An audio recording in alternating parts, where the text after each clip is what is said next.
Morning, guys. Mark Ferrasci, ProTech Dog Training with Gunzo, who is now on a downstay on the table, and I've got to deliver him tomorrow. And where we're at right now is I've gotten through a lot of things with him, and I call it tightening down the screw.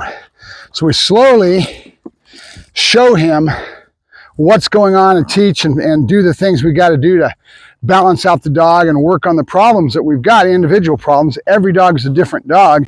This dog's character is individual to who he is based on what his owner has created without even realizing it, with a relationship that he's had with his owner, right? Nope.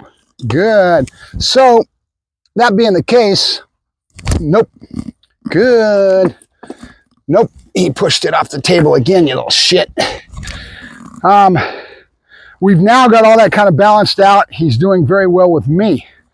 That doesn't mean that he's going to go in and right away be doing like a robot with his owner. He's going to get into right away wanting to go back to the same old scratch that's in that record and to be drawn back to that. That's behavior. It's the way it works.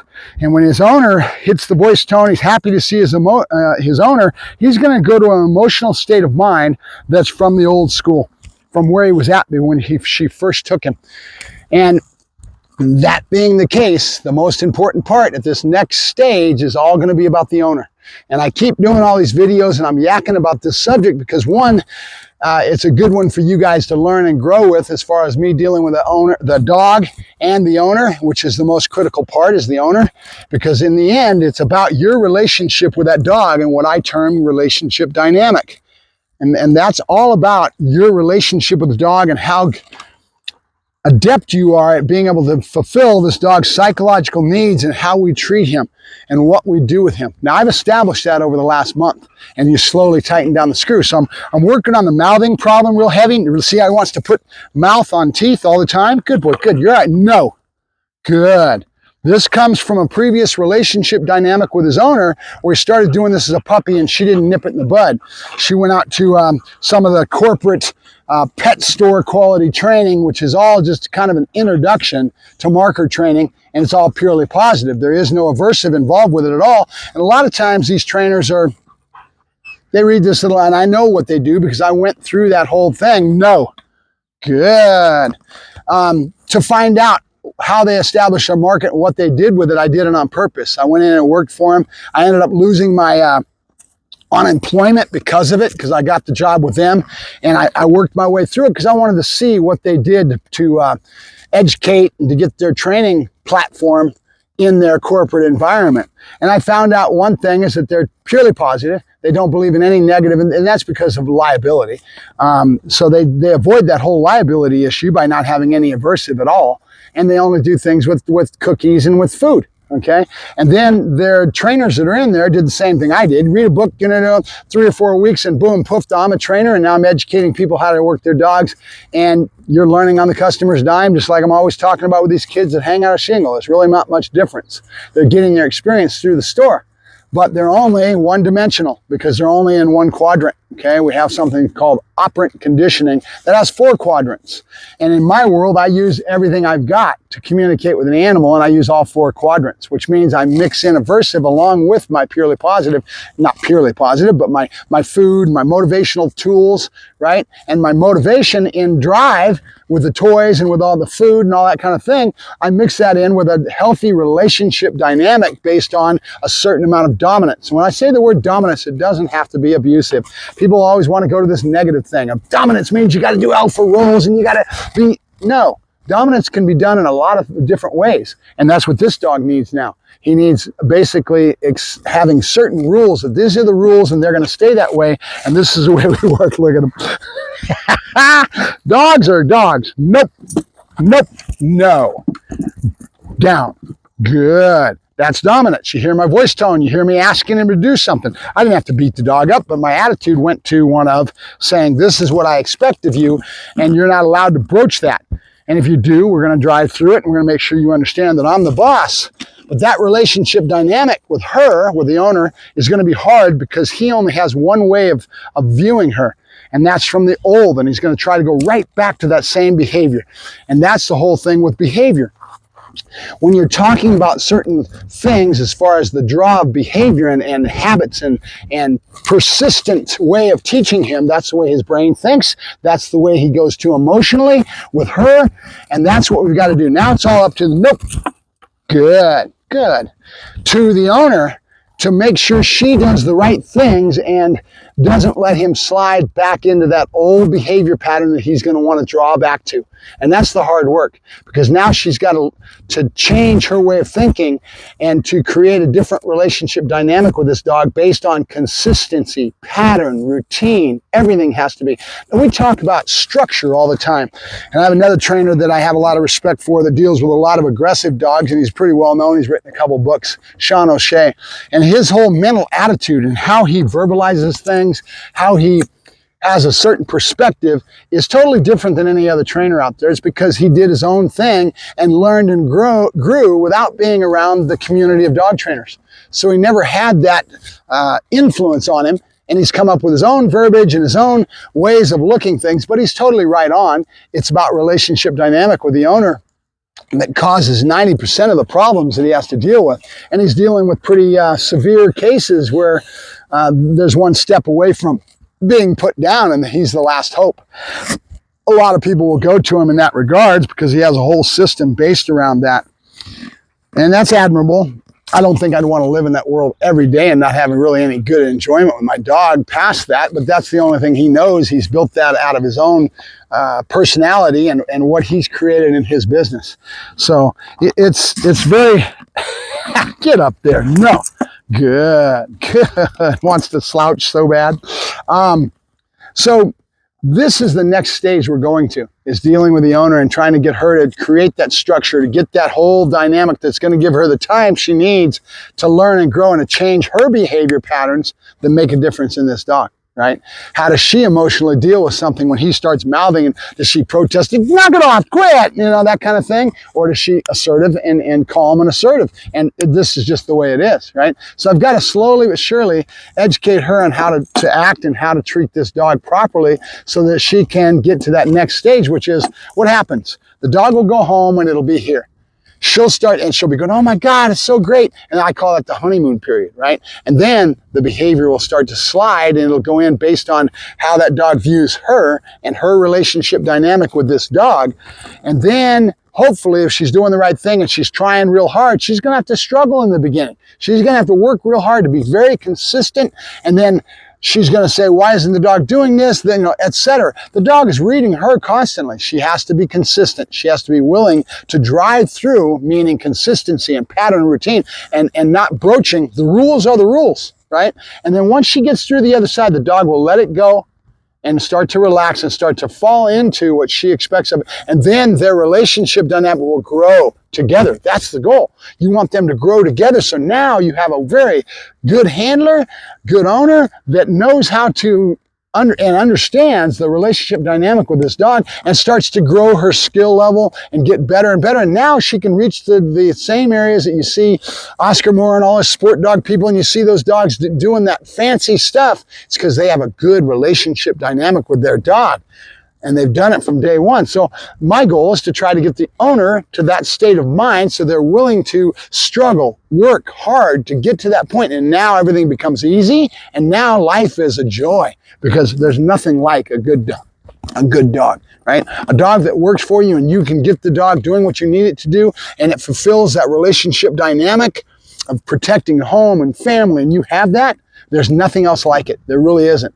That is what we all reach for. We all aspire to. We all want that kind of relationship with our animal, right? That's what I want to give my customers, but everybody's got a lifestyle. And they've only got so much time. So things of lifestyle and time and all this stuff gets in your way. I mean, she's all the way down in the LA area. Is she going to be willing to come all the way up here?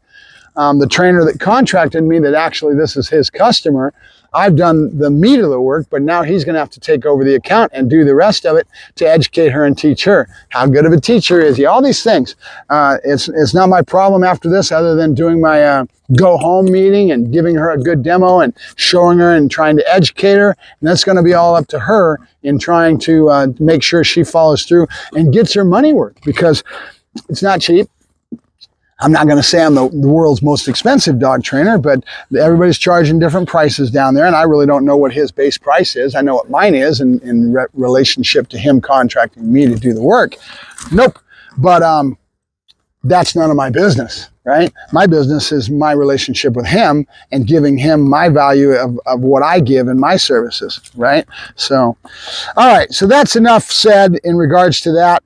Just keep in mind that now it's going to be the hard part. Now it's going to be the owner that has to get in this and has to be willing to put in the work to get to that next level of relationship dynamic with her animal, right? I can't give her that. That's up to her, right? Or him or whoever it may be as far as the customer. But I'm trying to educate you guys that watch these videos to understand what you might have to go through if you go to a trainer. That's what you're looking for. Most people don't have a clue on the criteria. All they see is our fancy little videos and that this is what I want. And they right away, their perspective, their perception of what a professional dog trainer does for them is skewed. And then all these trainers play on that. They lie by omission. They go out and they do their demo and the dog's real fancy, and I can do that all day long. Make the sale and walk away and get your money in my pocket. And then what you end up getting after the end of the month or whatever you're contracting me to do is debatable, because every trainer comes up with his own idea what he thinks his business should be, or her. Right? And I see it all the time. But your perspective is what matters. So I'm trying to educate the general public in making you realize that you need to expect something out of the service. Do I want a robot? Heel, sit down, stay, and that's what... No, you have to be a part of this process. My job is to educate, to teach, to show you how to get what I get out of an animal. When I go out and do my demo, you'll see what I produce, because these are my animals that I have around me that I'm working, molding, shaping, doing what I do with that clay that is a puppy, or that even now we basically polished this dog out and got him working in the right way. All right, so let's go ahead and change our subjects a little bit. The last few days I've been layering in the stem collar with him. The reason I'm doing it is because he has a real bad problem with mouthing. And this behavior came from his owner that didn't nip it in the bud, didn't understand what she was doing. And it came to a point where this dog's, his whole life is when he's happy and he's in a good mood. You come into the kennel in the morning and things, he's always diving with his mouth. He's always trying to mouth. Good boy, good. Positive right away when he went up to that nice straight down. So that whole way of dealing with things is his emotional state of mind when he deals with life, and that's his relationship dynamic with his owner. So I've been really working hard at getting this to solve. So the rule is you're not allowed to touch my hand or put your teeth on me. Good. That's why you see me doing this. Good. And he wants to. He, little tooth is always on me in a big way. Good. That's, would you see it? Right there. No. No. You understand me? Good. Good. That's my boy. Good. Positive and negative. Good. Good. Notice the pauses. Those pauses are built into everything I do that allow me to be able to take learning to learn. This dog has learned to learn, to be able to take it to the next level where I can use the same formula to teach him anything, because you already understand. Good. And that's why I brought in the stem collar, because we're going to bring that in, but I've got to make sure she doesn't get this in the beginning. She's got a lot to learn as far as relationship dynamic and all the things she needs to learn to get to the point where we can start putting in a stem collar, but she can do some other things, right? Good boy. Good. All right, so let me go ahead and work him. I did the first turnoff. There's 3 turnoffs. The first one is calling the dog back to you, where I say the dog's name, Gunzo, and I go away from him. Now keep in mind, this is never used to teach him anything. He knows this. So I have a conditioned heel. The dog is allowed to go do his release. He's on a happy release word and then into the potty, and he's doing his own thing. Freedom. That's why I use a long line a lot of times. Freedom. So then the dog's out on his own, and all of a sudden I say the dog's name, and then I ask for a heel, and I go the other way real quick. And I call it a conditioned heel. The dog's job is to come right back into my side, regardless of what's in his environment. A lot of times the dog will put his nose down, he's sniffing, and he ignores you. He shuts down on you, and they basically check out, is what we call it. He's checking out. He's doing what he wants to, and he doesn't care about you anymore. That's where engagement and all that stuff comes in, right? So when the dog checks out, I have a conditioned heel. I go the opposite way real quick, all right? So the dog learns to fall into my side right when I say it. So we've already got that started with a low impulse. So he's starting to learn that he's got to come back into me, and that the the stimulation goes away right away. So I say the dog's name, button on, right away when he turns around my way, right away the button goes off and I take off the other way, or I show him my body language for the food coming into me, and I create a behavior loop that says you've done the right thing, because that little tingling that he doesn't understand, that's confused about, this is the first turnoff that I do, goes away. And now he doesn't totally understand it, so we need another couple, 2 or 3 things that we're going to do with the same kind of a turnoff in different aspects. This is the second one that I do. Again, something he knows very, very well, that's already been conditioned into a behavior loop that causes the dog to be responding anyway, and now that is layered in. All of a sudden now there's something different in it. There's this little tingling that's a low impulse on the stem collar. Very low. We're at about a 5, right? I could probably go to a 4 with it, but I want him to really understand it, saying he's not upsetting him. So I've got it just a little higher than a 4. A 4, he might be able to ignore it because everything else blends in. I'll get into that later. Go to my community tab on my YouTube videos, on where my banner is at the top. Down below that, you will see a lot of tabs. One of those is videos, one of them, and then one's community. Go to the community tab, scroll down until you see e-collar, and then go ahead and watch some of those videos, and you'll start to understand how I work in e-collar and what I do with it, right? And it goes all the way back to the Dobbs training, because that's where I learned it, reading a lot of articles and understanding it. Never been to a Dobbs seminar. I would have liked to have gone to one, but in a big way, it's just a matter of doing it for so many years that I've learned what the whole aspect is, right? It's what makes me good, is a lot of practice, right? A lot of dogs under my belt. All right, good boy, good. So what we're going to do right now is that second turnoff, which is to the table, that he already knows. Gunzo, yep, good boy, good. There you go, easy. I'm really working hard on the easy. He's starting to understand a lot better. Good, easy, good, good. There you go, good boy. And when he uses his tongue, that's when I'm saying good. Right? If he nails me with a tooth when he's coming in and he's too heavy with the teeth, right away my voice tone goes to the opposite. Easy, good. Easy, easy, good. And I'm trying to convey to him that the tongue is what works, but we have previous behavior, just like the mouthing, that's so set in that it's taking me a long time to overcome it. And that's the whole key. Now we got to get the owner to do it. Remember what I said, the dog's going to go right back mentally to wanting to do the same old behaviors with her and want to draw back into it, because there's so much emotional states of mind that she's created in this previous behavior with a very smart, intelligent dog. Then he's going to try to test. Then he's going to try to get his way. He needs to know that she's going to be consistent with the rules are the rules. That's structure, right? Every day we get up, how I present myself when I open that kennel door, I wait for him to sit. I wait. He's all over the place. He's trying to mouth me. I might give him some corrections for the mouthing, and I just wait until he gives me a sit. That's operant conditioning, meaning I'm letting the dog discover with his behavior how he wins. And a dog is going to be very much a dog. He's going to go towards the things that are positive and want to avoid discomfort, want to avoid things that aren't positive. That's where my hands are coming in on the correction for the mouthing. And I'll go over all this with the owner, but one thing she doesn't have is a set-in pattern of relationship dynamic. Her pattern is going to be the old pattern. He's going to want to go right back to that like a magnet, being drawn back in. And if she lets him get away with it, he's going to go right back into that and he wins. The drive-through was him winning, not her. There's the key. See? Yep. So she's got some work to do, and then we can try to get to a point where we good boy, good. Get the dog to have that working relationship with her. And that's the thing. It's all going to be her. And I'm here to guide, and I'm here to help. I'm here to give you as much advice, easy, good, that I can. That's what I'm here for, kind of a coach at this stage. But I can't do it for her. I can't get the dog to respect her. It's kind of like when you have a family and the kids don't respect mom. Well, why? I can't get it to happen as the man of the family. They respect me because I right away bring my voice up. Ouch, dang it. He does that, and my finger is right there, and I got a split on the top of that finger. And every time I start going, ouch. All right, good boy. All right, go back to the stem collar again, guys, now that I'm into this.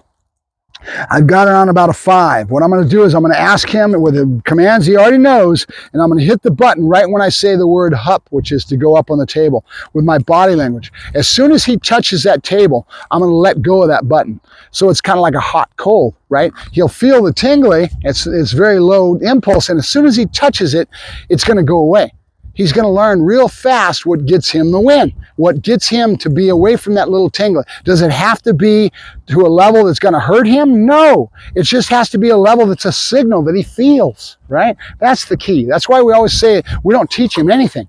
He's already got this in his lexicon. I've already done this 1,000 times. Same thing with a conditioned heel. I've done it 1,000 times. Good. Good boy, Gunzo. Up. Good boy. Now he's feeling it, and you can see his brain working. He's touching it. As soon as he touched it, it went away, right? So I'm trying to convey the thought to him is when he complies with it is when the stimulation goes away. And I'm going to do this in 3 or 4 different instances in different ways that really can convey the thought to the dog very simply and very well. And once I have that layered in, now the dog has the rudimentary understanding of the stim collar. Does that mean I go take it up to a level that's going to hurt him? No, that's a whole nother opposite aspect of the collar that I hate using. If I cannot avoid it, I will avoid it at all costs, but sometimes we bring it in with areas of high drives, other areas that we might bring it in where it's suppression. It's, ouch, that hurts. If I touch this, ouch, it hurts. How long is it going to take me to learn not to do this? I'll use it for counter surfing as a good way. I'll be in the other room. I might have cameras watching that counter, and as soon as that dog touches it, it's at a level that's going to bite a little bit, and I tap it, right? That'll solve that problem. But I don't go out and just start using this right off the collar and zapping the hell out of the dog. I layer it in so he understands it. There's less confusion, and my relationship dynamic is at a point with pattern and routine that I can convey these thoughts to the dog. That's why this first month of training with him is so important, because now I have all the communication baseboard. No, good, yes, all the basics of learning to learn, where he has all that formula in his head that he can understand what I'm trying to convey him. So now I can teach him anything. Right? Now he's going to go back home and the owner's going to be blowing purple Twinkies, but that's okay. She's got to learn and grow and get through this. It's going to take her some time. It's going to take her some work. That's what I'm here for. All right. Yeah. Good. Yep. Good boy. Good. I didn't call him into me. I want him released on a nice little brain. Is going to one of just kind of neutral. Good boy. We're not asking anything of him, right? And then all of a sudden I'm going to ask him to go to the table. And that's going to be with dog's name first. Good boy. Sit. Good boy, good. We're at about a 5. I wish I had a squawk box. Gunzo, hop. Good boy. Yay, good boy. And I right away released it. Now he feels that. You can almost see him hesitating because he feels the tingle and he's trying to figure it out. His roller decks are running. And we've already done the first turnoff, which is coming back into me. So now he's getting used to this little tingly, but he still hasn't put all the dots together, right? We need to keep following through with this. We need to keep working him until he understands the concept of what the collar is all about. All right? Yep. Good boy. Good. Good boy. Gunzo. Hup. Hup. Good boy, yay, good boy, good, easy, good boy. Look at him, he's trying. You should see how gentle he was on that. He's starting to understand what I'm trying to teach him with all these little things. By no means is he totally topped off with some of this stuff. And again, watch what happens when he goes back with the owner. He's going to go right back to the same old thing. He's going to be determined to go right back to that same behavior patterns.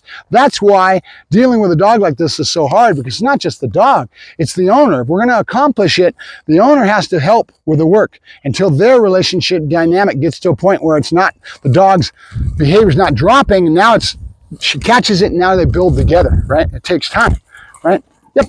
Good boy. Easy, easy, good, easy. Listen to my voice tone.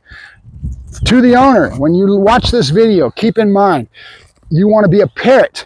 You want to mimic everything you see me doing in the beginning. In the very beginning, you want to do the same thing so the dog right away falls into the behavior loops that I put in there. And now as time goes along, you'll start to be able to do your own thing, and you're not going to be me all the time. But in the very beginning, I always tell people to try to be the best parrot that you can be. Mimic my voice tone, mimic everything. My body language, right? Watch this body language.